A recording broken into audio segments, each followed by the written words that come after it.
Assalamualaikum warahmatullahi wabarakatuh. Hello guys, perkenalkan nama aku Putri Diani. Aku mahasiswa dari kampus Politeknik Negeri Padang. Aku di sini mau cerita tentang kisah Istana Pagaruyung yang ada di Batu Sangkar. Kalian mau dengar ceritanya nggak? Kalau mau dengar, tonton video berikut ya.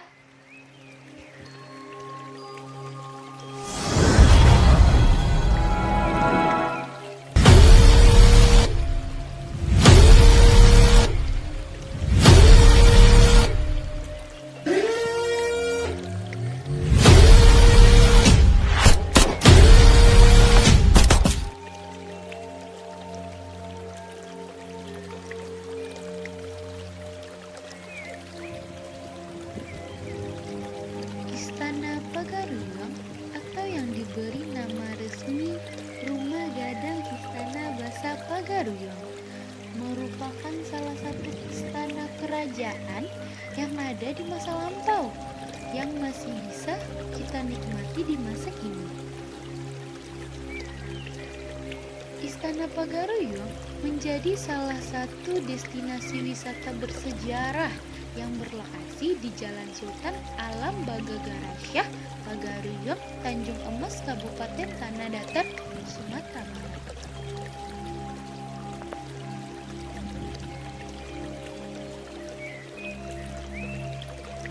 Di masa lampau, istana ini menjadi tempat kediaman sekaligus pusat pemerintahan Raja-Raja Minangkabau dari Kerajaan Pagaruyung. Perjalanan kerajaan ini cukup panjang dan melalui dua fase keagamaan, yaitu Buddha dan Islam. Kerajaan Pagaruyung diyakini berdiri pada tahun 1347 tahun yang lalu dengan raja pertamanya bernama Adityawarman. Meski demikian, tentang kedua hal ini masih menjadi perdebatan di kalangan peneliti. Peralihan agama kerajaan dari Buddha ke Islam terjadi pada tahun 1409. Hal ini ditandai dengan seorang raja Pagaruyung yang memutuskan memeluk Islam dan mengubah namanya menjadi Sultan Alif.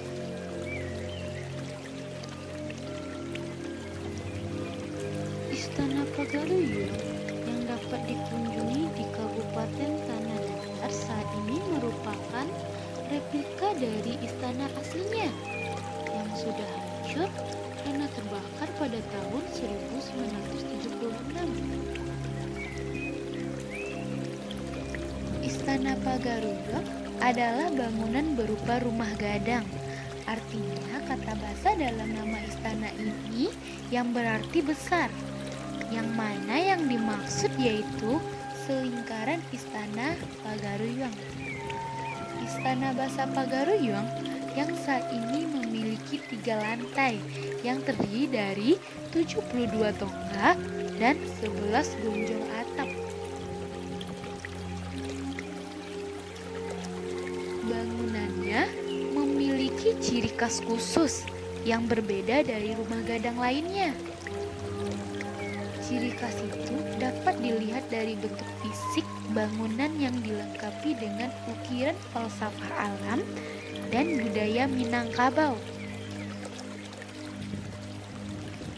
Ruang bangunan istana terdapat anjung atau penaikan lantai pada sisi kanan dan kirinya. Adanya anjung dalam ruangan ini menunjukkan jati diri Istana Pagaruyung sebagai rumah gadang Kotopiliang yang memegang sistem pemerintahan aristokrat, yaitu posisi duduk orang berbeda-beda berdasarkan statusnya. Lantai 2 Istana Pagaruyung merupakan kamar tidur raja, sementara lantai 3 diperuntukkan sebagai tempat semedi serta sebagai lokasi untuk memantau saat terjadinya perang. Istana Pagaruyung memiliki unsur pembentuk bangunan, antara lain bentuk atapnya seperti tanduk atau gonjang ruang. serta tangga di depan bangunan. Arsitektur Istana Pagaruang dibuat untuk menghubungkan antara elemen arsitektur itu sendiri dengan alam. Hal ini membuat Istana Pagaruang terkesan tidak kaku serta cenderung dinamis. Selain itu, arsitektur tersebut juga mencerminkan kebudayaan Minangkabau, yaitu alam petambang jadi hulu, yang banyak dipengaruhi oleh spiritualitas Islam. Bagi masyarakat Minangkabau, agama Islam merupakan penyempurna ajaran agama yang mereka kenal sebelumnya.